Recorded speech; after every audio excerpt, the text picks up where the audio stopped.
여담소 여담소 막 이러면서. 이제 제대로 한번 해볼까요? 이거는 초벌이고 초벌. 네. 그럼 이제 생각을 해보는 겁니다. 제일 중요한 거는 생각을 하는 거예요. 왜 이렇게 하는가? 그럼 이제 제가 우리 운반비 이야기하고 있죠? 그러면 한번 예를 들어볼게요. 원재료 뭐 95만 원 이렇게 가정하고 운반비 5만 원. 지금 뭐 1번 81번 문제를 이렇다 치면 근데 설명하기 좀 편하게 원재료를 상품으로 바꿀게요. 뭐 큰 차이 없잖아요. 이렇게 한번 해보겠습니다. 그럼 이제 우리는 알고 있죠. 이거는 팩트입니다. 팩트. 상품은 95만 원이고 운반비가 5만 원 들었다. 팩트. 그럼 우리는 자연스럽게 이걸 묶어서 상품이라고 생각하겠죠. 그럼 이제 왜 이게 비용이 아닌가를 확실히 굳혀보자고요. 그러면 이걸 가지고 여기로 들어오는 거예요. 70으로. 그러니까 이건 그냥 숫자만 다르고 이 운반비도 70에 들어있는 겁니다. 그러면 운반비가 제가 아까 말씀드린 대로 약간 의심의 여지가 있잖아요. 이 운반비는 쓰고 없어지는 건데 왜 상품에 더하냐 이렇게 생각할 수도 있죠. 그럼 그 답이 여기 있는 거예요. 어쨌든 쓴 돈이죠. 그럼 일단 비용 처리를 하면 안 돼요. 이유? 이렇게 말하면 100점짜리예요. 수익이 없어서. 왜 운반비를 비용 처리 안 해요? 이렇게 물어보잖아요. 그럼 여러분 지금 수준에서 수익이 없어서요. 진짜 100점. 100점 만점에 1000점짜리 대답이에요. 그럼 수익이 없으니까 못 잡는 거 아시겠죠? 그럼 답이 없어. 자산밖에 할 수가 없거든요. 그러니까 운반비를 자산에 킵 해놓는 거예요. 그냥 수익이 생길 때까지. 아시겠죠? 그럼 이제 팔리면 수익이 생기죠? 그럼 그때 말하는 거야. 너 얼마 썼어? 그럼 그때서야 운반비도 얘기하는 거야. 그때 비용 처리가 돼요. 그래야 수익 비용이 되니까. 알겠어요? 이게 회계의 전부예요, 진짜. 진짜 이거랑 그 제가 이익잉여금 자본되는 거 그 두 개. 그게 진짜 회계의 끝이거든요. 근데 그걸 이해하는 게 어려워. 그래서 이거 되게 중요한 개념이에요. 수익과 비용의 대응. 그럼 일단 이거를 이제 배웠으니까 추가로 또 알려드릴 게 있어요. 이제 비용을 언제 잡는가에 대해서 알려드릴게요. 이 정도 했으면 이제 이해를 좀 쉽게 하실 수 있거든요. 비용을 언제 잡는가 이게 진짜 중요해요.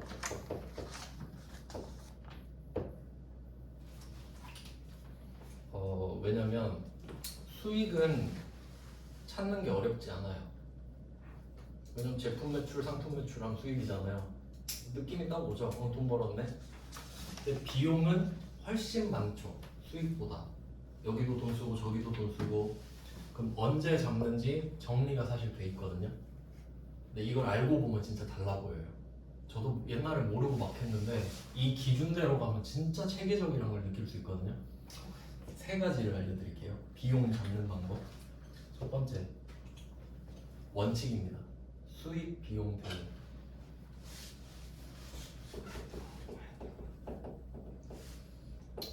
원칙이니까 이렇게 해야겠죠. 웬만하면. 그러면 비용을 언제 잡나요? 라고 하면 대답할 수 있죠. 수익이 생길 때. 그러면 반대로 말하면 수익이 없으면 비용도 없어. 그러니까 자산 처리를 해야만 했어. 이게 답이에요. 왜 취득 부대 비용을 자산으로 처리하나요? 라고 하면 이렇게 생각하셔야 돼요. 수익이 없으니까 비용을 잡을 수가 없다. 비용을 잡을 수 없으니 자산 처리밖에 할 수가 없어. 그래서 자산으로 했다. 이렇게 되는 거예요. 어쩔 수 없는 거예요, 그냥. 그래서 이렇게 정해진 거예요. 그럼 평생 비용 처리를 안 하는 것도 아니잖아요. 수익이 발생하면 그때 인정해 준대잖아. 그럼 팔면 되겠죠. 그럼 이제 여러분은 뭘 생각해야 되냐면 나중에 뭐 회사 재무제표 같은 거 볼 때 막 상품 이런 거 쌓여 있을 거 아니에요. 그럼 이게 운반비가 다 포함되어 있는 거 말씀드렸죠. 그러니까 이런 게 안 팔리면 악성재고로 되는 거예요. 그러니까 재고가 많다고 좋은 게 아니라고. 사올 때 자산 처리잖아요. 그럼 안 팔리면 계속 자산이죠. 그런 애들도 감안해서 보셔야 되는 거라고. 원래는 옛날 재고 자산도 같이 섞여 있다고. 그러니까 그게 재무제표를 보는 법이에요. 그리고 부대 비용 포함되는 거 당연한 거고. 그러니까 얘네들은 팔려야만 해방이 되는 애들이에요. 팔려야만 비용으로 해방이 되잖아요. 그게 아니면 자산으로 평생 있다는 거. 그게 중요합니다. 그럼 이제 원칙은 알았어요. 예시, 매출이랑 매출 원가.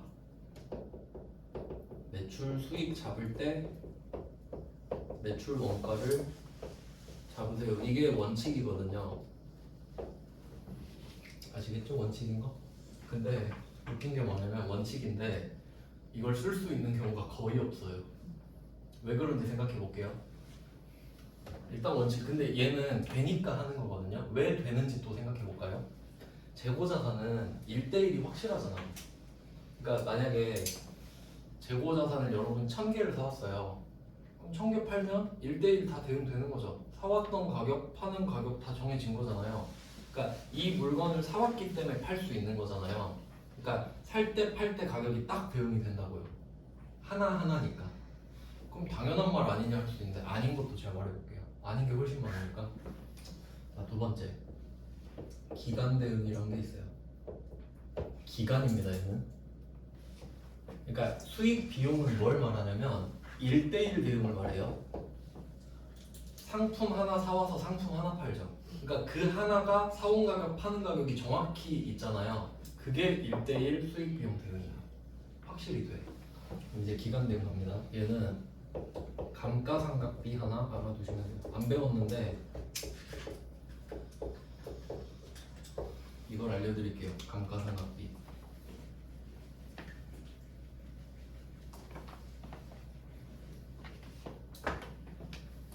감가상각비 이거는 좀 그 자동차 쪽으로 많이 이제 예시를 들 것 같은데 또 자동차로 넘어가면 세법을 빠질 수 없고 막 그런데요. 간단하게만 설명드릴게요. 만약에 뭐 아반떼 한 대를 샀다 이렇게 해볼게요. 2천만 원 주고 깡통 차를 샀어요. 그러면 회사 법인차 뭐 이런 것도 있잖아요. 업무 볼 때 쓰는 차. 그러면 당연히 내가 버스, 지하철 타는 것보다 내 자가용이 있는 게 업무 효율이 훨씬 오르죠. 근데 생각해 보세요. 내가 이 차를 타면서 가치가 떨어지는 것도 있죠. 연식이 되고 뭐 내가 막 거칠게 타면 뭐 내연기관도 안 좋아질 거고 그러잖아요. 근데 이 차의 가치가 떨어지는 거랑 내가 이 차를 타서 돈을 얼마나 더 버는지 알 수 있어요? 어떻게 알아? 알 수가 없잖아요. 정확히 모르죠. 하루하루 계산해봐라. 그럼 내가 어떻게 알아? 이렇게밖에 답이 안 돼요. 그래서 회계는 어떻게 하냐면 연 단위로는 해봐라. 이래요. 연 단위로는. 그래서 이게 회계는 범위가 좀 더 넓은데 제가 그냥 법인세 기준으로 하면은 법인세는 무조건 그냥 5년 엠빵 치라 그래요. 법인세법에서는. 그러니까 네가 차 2천만 원짜리 차 샀냐? 그러면 5년 동안 쓰면 이 차의 가치가 없어진다고 가정해라. 대충 이런 느낌이야. 한도 800 있고 그러면 2천만 원을 5로 나누면 얼마죠? 400만 원 나오죠. 그럼 회계상으로는 이 차를 타든 안 타든 1년이 지나면 이 차의 가격은 400이 떨어졌다고 가정해요. 그냥 그렇게 보는 거예요. 그러면 얼마가 가치가 떨어졌는지 그냥 정해놨죠? 그리고 이제 또 생각하는 거예요. 이 차의 가치가 400이 떨어진 건 이제 가정이기도 한데 정했잖아요. 일단 그러면 이거 400으로 얼마 번 거죠? 알 수 없죠? 알 수가 없잖아. 그러니까 그냥 1년에 400을 잡잖아요. 기간으로. 그냥 이게 차선책이니까 안 되죠. 1대1이.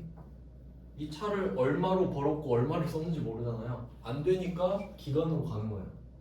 어쩔 수 없어. 그럼 이렇게 해. 차선이니까. 그럼 그냥 400씩 깎아요. 내가 돈을 벌든 못 벌든. 알겠죠? 이게 기간 대응이에요. 근데 여기서 또 중요한 거는 내가 1년 타서 차의 가치를 400을 깎았잖아요. 그럼 이게 실제 중고차 시세랑 관련이 있을까? 전혀 없습니다. 그냥 내가 관리하는 거예요. 그냥 나는 400이 떨어졌다 보는 거라고. 왜냐면 사용 목적으로 그냥 관리를 하니까. 대충 느낌 아시겠죠? 근데 이것도 예시가 하나밖에 없어요. 지금 1번, 2번 했는데 하나씩밖에 없어. 그럼 뭐겠어요? 3번에 몰빵이에요. 3번 즉시 비용 처리. 그냥 지금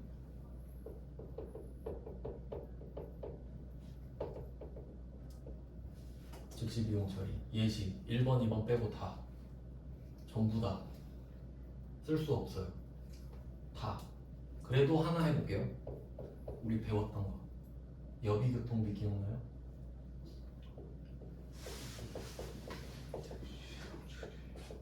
그리고 생각해 봅시다. 여비교통비 바로 비용 처리했죠. 그럼 이제 여러분은 왠지 알아요. 1대1 대응도 안 되고 기간 대응도 안 되잖아. 여러분이 출장 갔다 올 때 쓴 돈으로 얼마 번지 알아요? 알 수가 없잖아. 그럼 어떻게 한다고? 비용 처리. 그러니까 그냥 한 것 같아도 1번, 2번을 거쳐서 3번으로 온 거라고. 근데 거의 3번이에요. 근데 이거 체계적으로 안 배우면 어떡해요? 그건 3번이야. 그냥 비용 처리한다고요. 그러면 그렇게 하다 보면 원재료 운반비가 왜 자산이에요? 여기서 충돌해버려. 그럼 이제 돌아갈 수가 없어요. 개판이 돼버린 거예요. 그러니까 제가 체계적으로 알려드리는 거예요. 아시겠죠? 왜? 그럼 이제 차이 아시겠죠? 원재료 살 때 운반비 얘랑 여비교통비 차이 아시겠죠? 원재료는 얘가 제품이 되면 팔릴 거 아닙니까? 1대1 대응이 되잖아요? 그러니까 지금 비용 처리하면 안 되지. 팔려야 비용 처리되죠. 그러니까 원재료 운임은 1번에 해당되잖아요. 그러니까 살 때 비용 처리하면 안 되지. 자산으로 한 거죠. 그래서 근데 여비교통비는 1번 안 돼, 2번 안 돼, 3번이니까 비용 처리. 이런 알고리즘은 있어야 된다는 겁니다. 아주 중요한 거예요. 근데 재고자산은 1번이 되죠. 그렇게 해당이 되는 겁니다. 네, 그러면 우리가 81번을 해봤고 이제 82번을 해볼게요. 수입한 원재료. 우리가 원재료를 국내에서 조달할 수도 있지만 해외에서 사올 수도 있잖아요. 이게 세관 이슈가 생기는데 여기 나왔으니까 간단하게 좀 말씀을 드리면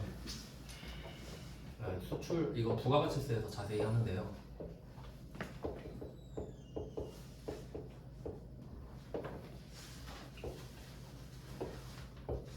뭐 이런 일이 있다고 합시다. 수출국과 수입국이 있어요. 그러면 수출국의 A라는 회사가 이 나라에다가 수출을 할 거예요. 그러면 여기 B라는 회사한테 수출을 할 건데 A가 물건을 보낸다고 B로 바로 가는 게 아니고요. 세관으로 갑니다. 여러분 직구하면은 세관에서 카톡 와요. 관세랑 부가가치세를 내지 않으면 택배를 보내주지 않겠다. 이런 거 와요. 세관이 나를 잡고 세금을 내라 그러고 내면 B로 보내줍니다. 이런 구조거든요. 그럼 이 세관을 거칠 때 그 통과하는 걸 통관이라고 그러거든요. 그럼 통관 수수료를 내야 돼요. 그러니까 이걸 담당하는 업체가 있어요. 그러면 통관 수수료를 내야 되는구나. 그리고 세관을 또 거칠 때 관세를 내요.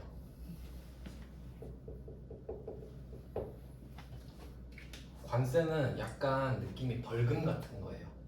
뭐냐면 이 물건을 국내에서 사도 되는데 굳이 네가 해외에서 사야 됐을까? 그럼 넌 이거나 먹어라. 약간 이런 느낌이에요. 그러니까 국산품을 애용하자 이런 거예요. 그럼 이거 관세를 돌려받는 법도 있어요. 사실 이 물건을 그대로 수출하면 관세를 돌려줘요. 국내에서 쓴 게 아니니까. 뭐 그것까지는 그냥 참고사항이고 여기서 포인트는 내가 이 원재료를 A한테서 샀단 말이에요.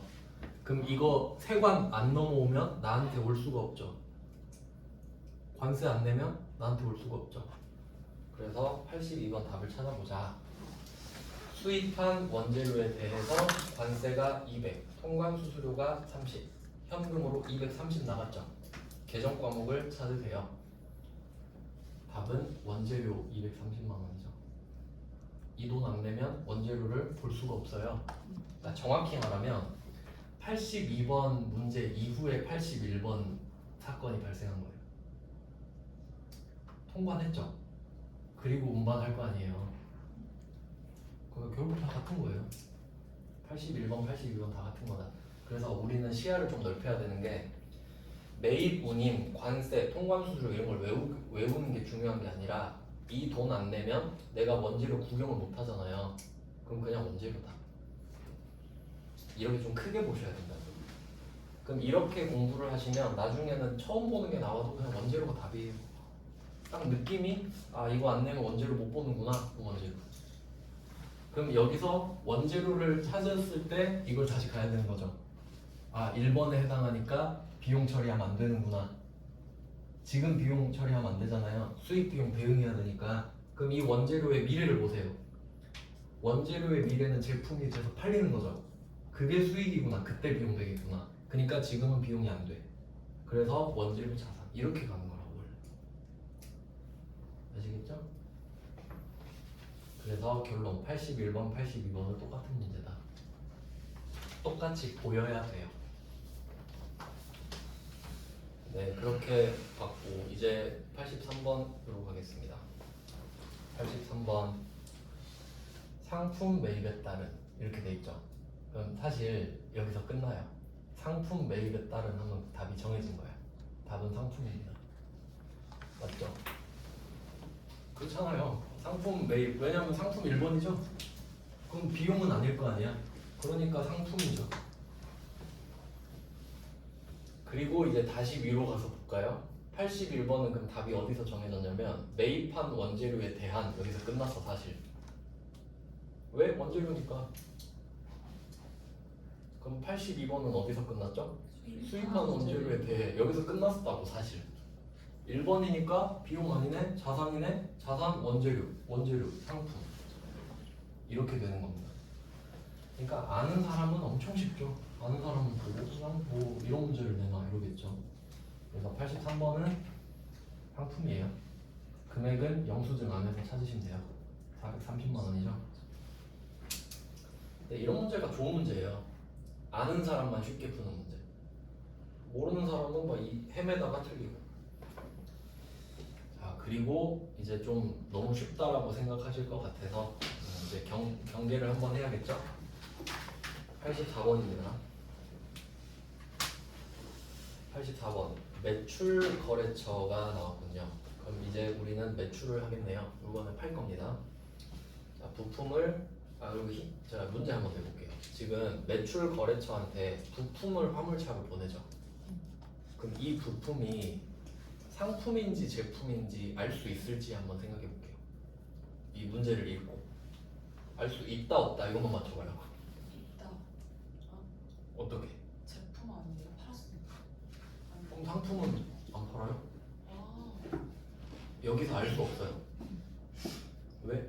부품을 내가 사다가 파는 회사일 수도 있고 부품을 만들어 파는 회사일 수도 있죠.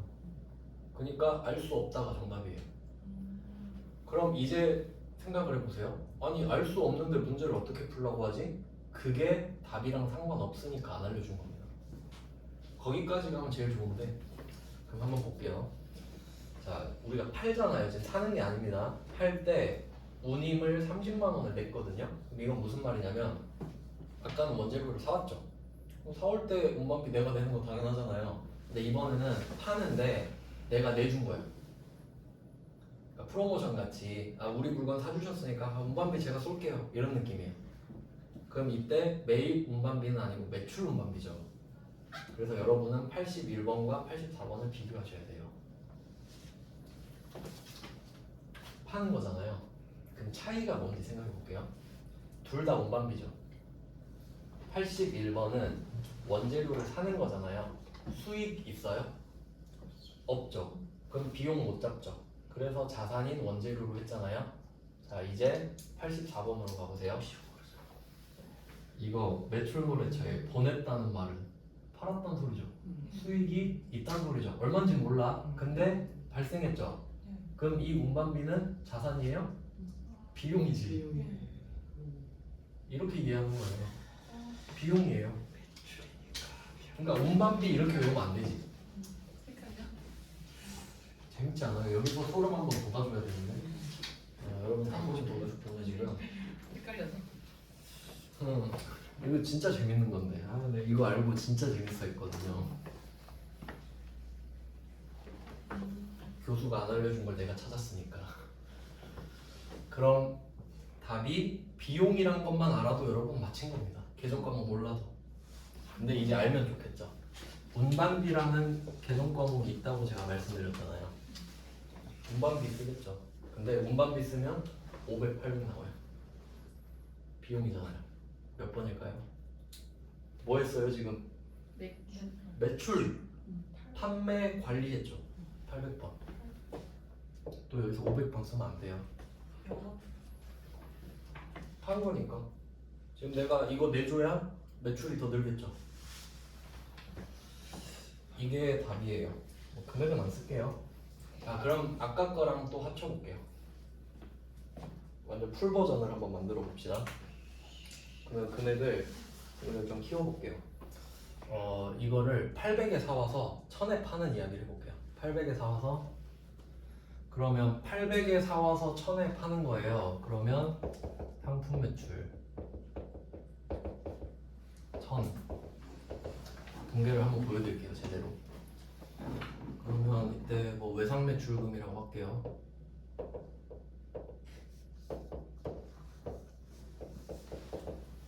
예시예요, 예시. 상품 매출은 수익. 자, 외상 매출금은 자산. 그러니까 순자산이 증가한 만큼 수익이 생긴 거거든요. 자, 이제 수익이 생겼죠? 그럼 회계는 물어보죠. 너 1000만 원 버느라 얼마 썼어? 하면 800만 원에 사왔다고 가정했으니까 우린 800만 원에 사왔던 상품을 주면 되거든요. 그래서 대변에 상품이라는 자산이 800만 원이 주는 거예요. 사올 때 800이었잖아요. 그럼 줄 때도 800이 줄어야겠지. 그러면 자산이 감소하죠. 그러면 1000만 원은 내가 받을 돈, 순자산이 증가해서 수익이죠. 그럼 이거는 800이 순자산이 감소했죠. 800 줬으니까. 그럼 이게 비용이 된다 했죠? 근데 이 비용은 매출액을 위해 쓴 돈이니까 매출 원가라는 비용이 된다. 1대1 대응이 된다. 이런 거예요. 붕괴로 보자면. 아까는 제가 그냥 상황으로 설명드렸잖아요. 붕괴 찍으면 이렇게 된다는 거지. 그럼 이게 매출 원가. 이렇게 되겠죠. 여기까지 아시겠나요? 수익 비용 대응했잖아요. 수익 비용. 그러니까 얘가 얘를 부른 거야. 나 지금 1000만 원 벌었는데 야 너 데리고 오래. 그럼 이제 데리고 왔으니까 1000 빼기 800 하면 200 벌었죠. 그럼 여러분이 200 벌었다고 아는 거예요 이제. 그러면 조금 더 디테일을 추가하면 지금 84번이 운반비가 30이거든요. 그러면 알고 보니 이 상품에는 운반비가 30이 포함되어 있다. 이렇게 문제가 될 수 있거든요. 상관없죠. 어차피 포함되어 있잖아. 그러니까 얘는 30 포함. 우린 이게 보여야 된다고. 아 어차피 뭐 30 포함되어 있겠지. 그럼 4월 때도 30을 썼는데 그러면 역으로 생각해봐요. 4월 때는 비용 처리 안 했죠. 상품으로 했으니까 상품으로 들어있는 거죠. 그러니까 지금 비용 처리가 되잖아요. 지금 4월 땐 비용 처리 안 하고 이제서야 이 30을 매출 원가라는 비용으로 인정해 주는 거죠. 여기까지 되셨죠. 근데 내가 이걸 팔면서 30을 또 내주잖아요. 맞죠? 그럼 30만 원 돈 나가는 거 맞죠?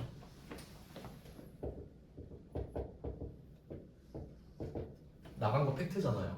30이 나갔어. 그럼 이제 어떡할래? 이거거든요. 수익 있죠?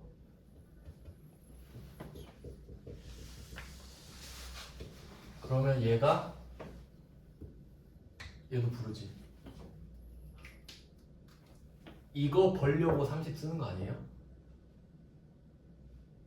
이거 내가 1000만 원 받고 싶어서 30 내주는 거 아니냐고요.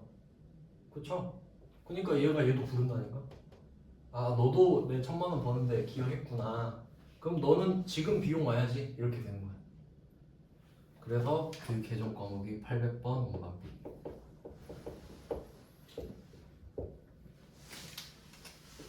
얘도 비용이잖아요. 이유는 얘가 받쳐주고 있잖아요. 얘가 불러왔잖아. 오히려 얘는 수익이 더 빠르잖아요. 수익이 있어서 얘가 생긴 거잖아요. 그럼 어쨌든 한 거래 맞죠 얘. 그러니까 이게 하나 세트예요. 그럼 여러분은 이거 보고 알 수 있죠. 1000만 원 버느라 830 썼다.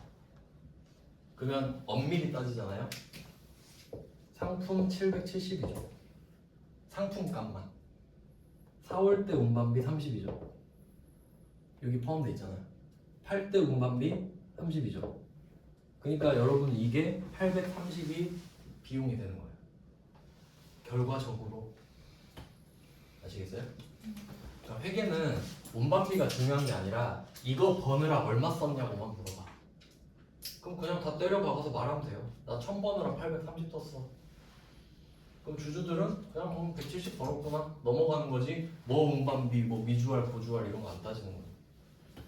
이게 회계예요. 이렇게 오는 겁니다. 그래서 이런 식으로 구성이 되는데, 네, 이 부분은 이 부분 있잖아요. 이건 우리가 회계 처리를 하지 않아요. 저절로 되거든요. 그래서 우린 이것만 했던 거예요. 근데 지금 개념 설명 때문에 분괴를 하나에 대해서만 한 거예요. 회계 프로그램은 얘를 저절로 해줍니다. 그래서 지금은 일단 이론이 중요하니까 이렇게 좀 세트로 설명드린 거예요. 그래서 그럼 다시 정리하면 매입 운반비는 이름이 없다. 상품이든 원재료든 포함이 됐다가 팔리면 매출 원가로 사라지니까 알 수가 없어요. 우리는 이름을 확인할 수가 없다고. 근데 매출 운반비는 어때요? 바로 들키지. 매출이 됐으니까 운반하는 거 아닙니까? 그러니까 얘는 바로 노출돼버려. 바로 들키는 겁니다. 이게 차이예요. 그러니까 500번 운반비는 나오기가 좀 힘들어요. 나올 수 있긴 있는데 억지로 상황을 만들어야 되거든요. 그러니까 이게 자연스럽죠? 팔 때 내줬다. 그러니까 이거 차이 아시겠죠? 사올 때랑 팔 때. 그러니까 이 81번이랑 84번 비교하시면 되지. 왜 이렇게 다 심각하시지? 뭐 죄송합니다. 나만 신난 것 같네. 이거 진짜 재밌는데. 이게 진짜 그 회계 약간 엑기스 이런 느낌이라서 진짜 작은 문제 하나로 회계를 전반적으로 보는 거거든요. 뭐 그렇습니다. 네, 뭐 그렇습니다. 운반비 중요해요. 이거 일단은 외우셔도 되겠죠. 일단 급하면 살 때는 자산, 팔 때는 800번 운반비. 급하면 일단 임시방편으로 이해하시면 제일 좋고요. 이제 15페이지로 넘어가겠습니다. 15페이지예요. 네, 아직도 재고자산입니다. 재고자산 이제 85번. 자, 제품을 국군 장병 위문 금품으로 전달하였다. 요거는 이제 법인세법, 세법으로 넘어가면 기부금 뭐 이런 게 있거든요. 왜냐면 또 기부금 내면 세금 깎아주는 게 있다 보니까 세금 낼 바엔 기부해서 생색이나 내자 이런 느낌이죠. 적절히 하면 오히려 세금을 덜 낼 수도 있고 하니까요. 그러면 그 말을 들어봤을 때 지금 법인세법상 법정기부금에 해당한다 이 말 있잖아요. 우린 상관없어요. 우린 그냥 회계 처리하는 거죠. 그러니까 세법상으로는 그 법인세팀에서 알아서 하는 겁니다. 우린 그냥 회계팀이에요. 입력만 하는 겁니다. 자, 그럼 여기서 포인트는 뭐냐면 원가가 80이죠. 제품 나왔죠. 그럼 이 원가는 제조 원가겠네요. 이 제품을 하나 만드는데 80만 원 들어간 겁니다. 그리고 시가가 110만 원 돼 있는데 요거는 부가세 안 배워서 되게 불편한데 시가는 시장에서 거래되는 가격을 말하죠. 그럼 이때 시가는 원래는 100만 원짜리 물건에 부가세 10만 원이 붙어 있는 거예요. 원래는 뭐 그냥 그런 느낌으로 보셔도 근데 사실 답이랑은 상관이 없는데 이건 무슨 말이냐면 내가 이 제품을 만드느라 80만 원을 쓴 거는 팩트거든요. 그리고 110만 원은 요즘 이 물건 한 110만 원 하더라 이거예요. 근데 안 팔면 모르죠. 내가 팔았을 땐 100만 원일 수도 있는 거고. 일단 그게 이제 인지하셔야 되는 거고. 그럼 이걸 줬잖아요. 그럼 우리는 80만 원 준 거예요? 110만 원 준 거예요? 이거 만들 때 얼마 썼죠? 80 썼죠. 그럼 이거 주면 갑자기 110 나가나요? 80이 나가겠지. 내가 이걸 취득하는데 80을 썼잖아요. 그럼 이거 주면 80 준 거예요. 회계는 그런 거예요. 거짓말을 하면 안 됩니다. 그럼 이게 110이라며 이럴 수 있잖아요. 그럼 이걸 110으로 만드는 방법이 있어요. 그렇지, 팔면 돼요. 110을 받고 팔면 110이 들어오잖아요. 그럼 80은 나갔지만 110은 들어왔죠. 그럼 이건 110짜리인 거지. 이제. 팔아야만 돼. 그러니까 실현이 돼야 되네. 근데 얘는 실현이 안 됐죠. 근데 원가는 실현됐지. 그러니까 80인 거예요. 그래서 결론은 또 여기서 중요한데요. 제가 아까 그린 거에서 상품 매출도 있고 상품도 있죠. 그럼 여기로 따지면 상품 매출 1000만 원이 시가고 이 800만 원이 네이버가죠. 이런 내용이거든요. 그럼 이때 계정 과목을 뭘 쓸지 생각해 볼게요. 우리 안 팔았죠. 그러면 이때 계정 과목이 제품이잖아요. 제품을 없애는 거예요. 이런 식으로 자산의 감소. 그래서 답이 제품 매출이 아니에요. 안 팔았잖아요. 지금 오히려 순자산 증가가 아니라 감소죠. 그러니까 이 제품의 자산이 감소했다고 보셔야 돼요. 그리고 금액은 80. 두 가지 포인트 찾아야 돼요. 제품 매출이 아니라 제품이다. 팔지 않았으니까. 그리고 시가가 아니라 원가다. 이거 만드느라 80 썼으니까. 그래서 자산의 감소 80 이렇게 돼요. 원가죠, 원가. 그럼 만약에 이거를 110만 원에 팔았다 이렇게 문제를 내면 제품 매출 110 이렇게 되겠죠. 그 차이예요. 팔면 안 팔았잖아요. 그리고 한 개 더 있어요. 이거 시험에 잘 나오는데 그러면 차변은 기부금이거든요. 기부금 이거 없어졌잖아. 이거 비용입니다 그냥. 그럼 이유를 찾아볼까요? 왜 비용 처리하죠? 1번 아니고 2번 아니고 3번 당첨 기부금.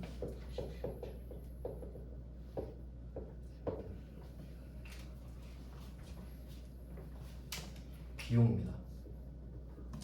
자산의 감소죠 그냥.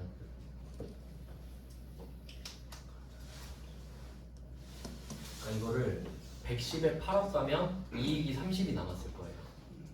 110 빼기 80 이렇게 해서 얘를 기부하면 그냥 마이너스 80이죠. 80을 줬으니까. 기부금 아시겠죠? 그럼 이것도 한번 생각해 볼까요? 기부금은 비용이고 제가 비용 할 때마다 맨날 500, 800, 900 이러죠. 기부는 영업과 관련이 없어요.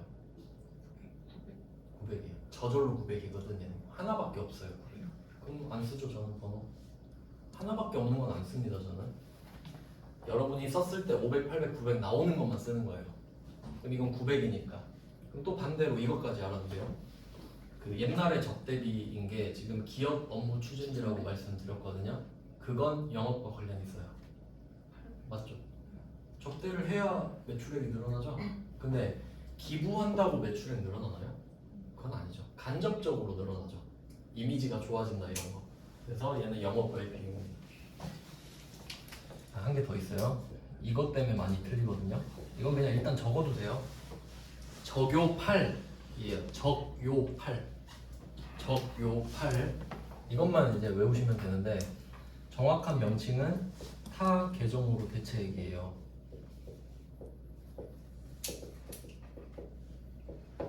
그러니까 여러분은 적요에다 8번만 쓰면 끝나요. 이 이름을 외울 필요는 없어요.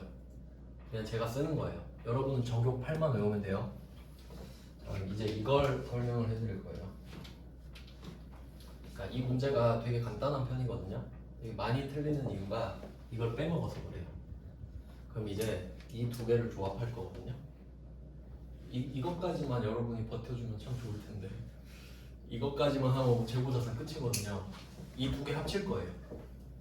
자 그러면 정리할게요. 제가 아까 수익과 비용을 대응하는 원칙을 알려드리려고 이렇게 한 거래에 대해서 상품을 파는 걸 보여드렸잖아요. 근데 이건 이해를 돕기 위해 제가 박스를 썼다 그랬죠. 근데 실제로 프로그램에서는 프로그램이 아니더라도 회계 처리를 원래 그렇게 하거든요. 얘는 안 한다 그랬죠. 그 이유를 설명할 거예요. 그 이유가 얘랑 연결돼 있어요. 이것까지 하면 재고자산은 끝나요. 한번 해볼게요. 도전해볼게요. 자, 그럼 지금 보통은 상품으로 하는데 그냥 포괄적으로 재고자산이라고 해볼게요. 상품이라는 재고자산. 그럼 이것만 모아서 보는 게 또 따로 있거든요. 그럼 이게 상품은 자산이잖아요. 그럼 이걸 차변에 적으면 증가고 대변에 적으면 감소죠. 이것만 쫙 모아보려고 이렇게 T를 그리는 게 있어요. T 계정이라고 하는데, 그럼 이때 상품이 늘어나는 이슈를 제가 한번 설명해 드릴게요. 이게 회계 단위가 1년이거든요. 그러면 1월 1일에 시작해서 12월 31일에 끝나요. 그럼 여러분이 만약에 올해가 끝나고 2025년 1월 1일이 됐어요. 그럼 회계 기간은 내가 임의로 끄는 거죠. 그냥 날짜는 어제 오늘이에요. 그냥. 근데 이제 25년 시작이다 하고 형식적으로 의미 부여를 했죠. 근데 새로 시작했는데 여러분 창고에는 이미 상품이 있죠. 작년에 만들다가 사오고 팔다 남은 것들이 있을 거 아니에요. 그게 작년 게 올해로 넘어왔다고 쳐요. 그냥. 그러니까 작년 말에는 그 상품을 버리는 거야. 끝났으니까 해가. 그러면 다음 해에서 그걸 주워 들겠죠. 이제 그걸 기초재고라고 해요. 그럼 이건 사실 증가도 아닌데 형식적으로 증가로 보는 겁니다. 2월 재고라고도 해요. 작년에서 넘어왔으니까. 그럼 이거 가지고 부족하면 더 사올 수 있죠, 상품은. 그래서 매입을 해도 상품이 늘어납니다. 이렇게 되죠. 그러니까 상품이 늘어나는 건 두 가지밖에 없다고요. 작년에서 넘어온 거, 산 거.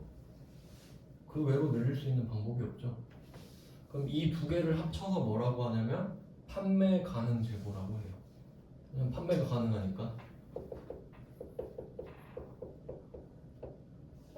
자, 그러면 이 판매 가능 재고를 어떻게 할 거냐?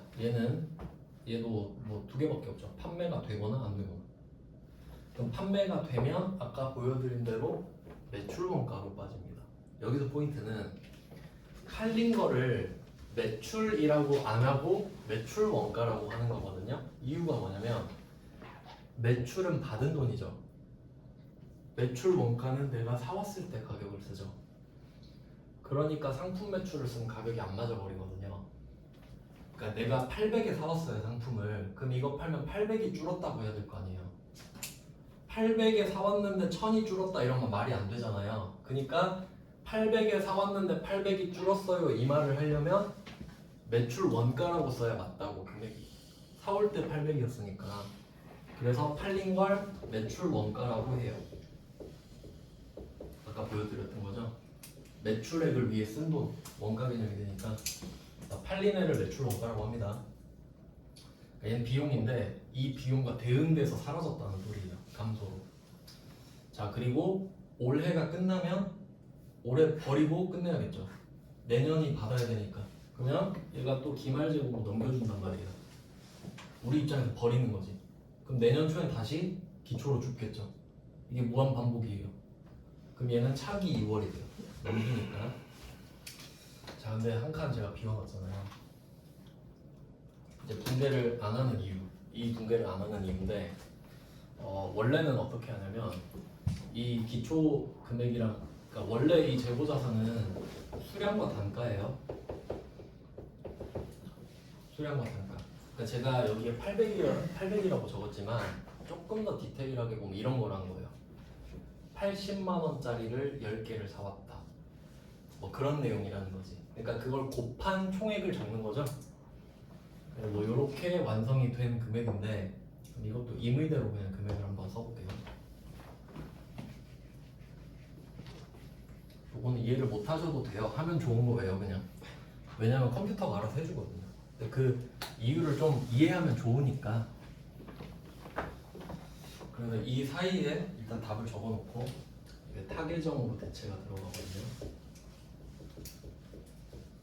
이렇게 완성이 되는 건데, 이제 이유를 보자.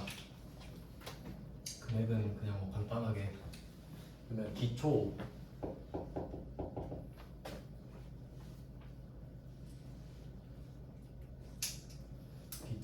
뭐 50만 원 이런 식으로 했다고 하고, 매입을 100만 원 뭐 이런 식으로 했다고 할게요. 그러니까 기초가 작년에 50이 넘어온 거예요. 50만 원어치가.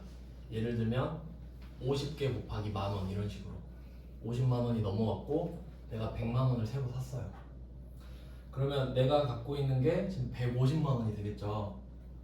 근데 이 중에 뭐 한 70만 원 팔았다고 해볼게요. 아 여기다 쓰면 되는 거였네? 네, 여기 따로 써볼게요. 자 이렇게 했다고 합시다. 그러면 뭐 산수죠 이거? 50만 원짜리는 작년에 팔다 남은 거 갖고 있고 100만 원 새로 사왔어요. 그럼 이렇게 150이 됐잖아요. 이 중에 팔린 거는 70, 그럼 남은 거 80 이렇게 되죠. 근데 이제 회계 처리를 어떻게 하냐면 그럼 지금 80이 남아 있잖아요. 계산했을 때 50 플러스 100 해서 70을 뺐으니까 그럼 80이 남았죠. 그럼 이제 회계 처리가 어떻게 되냐면 이 80을 그냥 다 빼버려요. 어떤 말이냐면 상품을 지금 80만 원이 남아있는 상태죠. 잔액으로 보면은 상품을 아예 빼버리고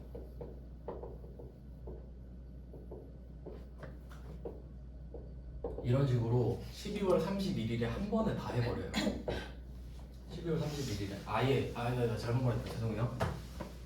80이 아니라 150을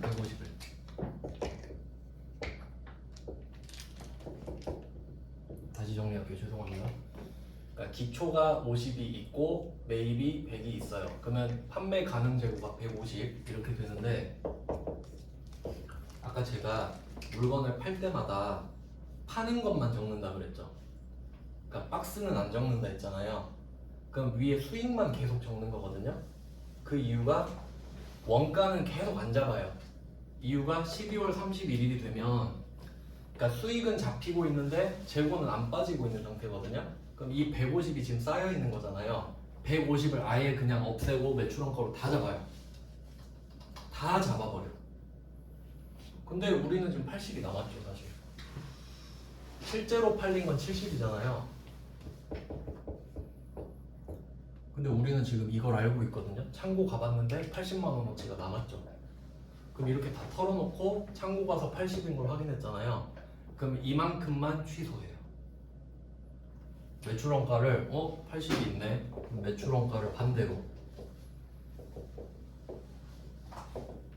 없애고 다시 상품을 살려요.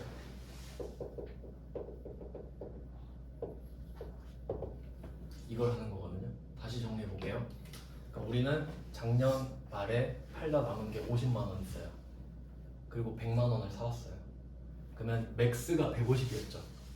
근데 우리가 이거를 70만 원어치에 팔았단 말이에요. 근데 팔 때 상품 매출 이것만 찍죠. 매출 원가 회계 처리는 안 한다 그랬잖아요. 그러니까 수익만 계속 잡히고 있어. 매출 원가는 안 잡히고. 그럼 그 후속 조치를 해줘야 될 거 아니에요. 그럼 그걸 어떻게 하냐? 12월 31일이 돼가지고 맥스가 150이었었잖아요. 그럼 이 150을 그냥 내려버려. 창고에는 80 있어요. 눈으로 봤는데 80 있어요. 근데 장부는 150 그대로예요. 매출원가를 하나도 안 잡았으니까. 맞죠? 그러니까 그냥 다 빼버려. 장부에서 150을 다 빼버리고 매출원가로 다 잡아버려요. 근데 창고 가서 확인한 게 80이죠. 80 있네? 다시 살려. 취소하고 다시 80을 살리는 거예요. 그래서 팔 때 매출원가 처리를 안 해요. 그럼 왜 이렇게 하는지 생각해 볼까요? 물건을 하나하나 팔 때마다 매출원가 상품 적으면 귀찮잖아요. 그러니까 그냥 매출액만 적어요. 상품 매출 100만원, 외상 매출금 100만원 이 두 개만 적는다고요. 그러니까 매출만 계속 쌓이다가 매출원가가 못 따라가죠. 그러니까 한 방에 다 없애버려 그냥. 그리고 80 남았네? 그럼 80을 취소하면 되지. 이게 편하거든. 한 큐에 다 때리면 되잖아요 그냥. 뭐하러 하나 팔 때 적고 하나 팔 때 적고. 적는 사람 힘들죠? 그러니까 그냥 하지 마. 12월 31일에 털어버리면 돼. 이렇게 하니까 아까 그 박스는 원래 안 하는 거예요. 근데 제가 한 건에 대해서 보여드리려고 일부러 한 거지 그냥. 그 한 건에 대한 완성도를 보여드려야 되니까. 그래서 이렇게 되거든요. 한 개만 추가하면 돼요. 그러면 이게 지금 우리 적용 8 배웠죠? 답 적은 거 보이시죠? 그럼 이렇게 해버리니까 반대로 말하면 아예 그냥 대충 좀 뭉개는 느낌이 있잖아요. 150 없애고 남은 거 80 이렇게 해버리죠. 그러니까 다 팔린 게 돼버리잖아요.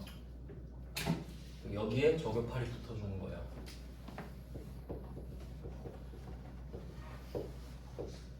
배경만 보면 돼요. 이거 이렇게 써주는 거예요. 저격 8 이름이 타 계정으로 대체액이라고 말씀드렸죠. 그럼 이건 무슨 말이냐면 이 재고 자산은 원래 매출 원가로 대체돼야 되는 거죠. 팔리면. 근데 지금 기부한 게 판 건가요? 안 팔았죠. 그럼 이 상품은 원래 매출 원가로 대체가 돼야 되거든요. 팔려서. 근데 기부금으로 대체돼 버렸죠. 지가 가야 될 계정 과목이 매출 원가인데 매출 원가 말고 다른 계정으로 대체됐다고. 타 계정으로 대체됐다. 이걸 따로 표시해줘요. 그러면 그냥 이 금액은 80인데 여기 안 맞으니까 그냥 10만 원 이렇게 해볼게요. 그럼 이거를 10만 원 이렇게 적었다고 하면 이 T 계정에서 지금 이걸 이제 옮길게요. 처음에 50이었어. 그리고 사온 게 100. 그리고 타 계정으로 대체 이게 10만 원 들어가겠죠. 이거를 표시를 해주는 거예요. 그럼 이걸 빼고 나머지가 결정이 되는 거예요. 그럼 이때 매출원가로 다 털었다 이렇게 하면 금액이 이때 80만 원이 남은 건 팩트잖아요. 이렇게 되죠. 그럼 이 적용 80만 원 때문에 매출원가가 10만 원 덜 잡혀야 되죠. 왜냐면 실제로 보세요. 안 팔렸잖아요. 10만 원은. 그러니까 이것만 설정을 해놓으면 이 과정을 할 때 적용 8만 고려해서 저절로 매출원가가 이게 70이 아니라 60으로 잡히는 겁니다. 이때 차변이 총 150이고 그러니까 얘가 150이잖아요. 그러니까 우리는 최대한 팔 수 있는 게 150밖에 없죠.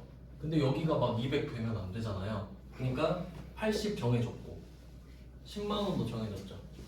그러니까 타계정 이거를 찍어 놓으면 이 과정을 겪을 때 이게 저절로 60이 된다는 소리예요. 150이 돼야 되니까. 그러니까 이 시스템을 이용하려고 그냥 이걸 찍어 놓는다 정도만 기억하시면 되는 거예요. 왜? 알아서 하니까. 그러니까 여러분이 이거를 하나하나 다 이해할 필요는 없어요. 그냥 왜 그렇게 하는지만 말씀드린 거예요. 컴퓨터가 알아서 하니까 우린 적용 8만 표시만 해놓자 이거예요. 그럼 컴퓨터가 나머지 다 알아서 해주니까. 뭐 그런 내용이에요. 네, 죄송해요.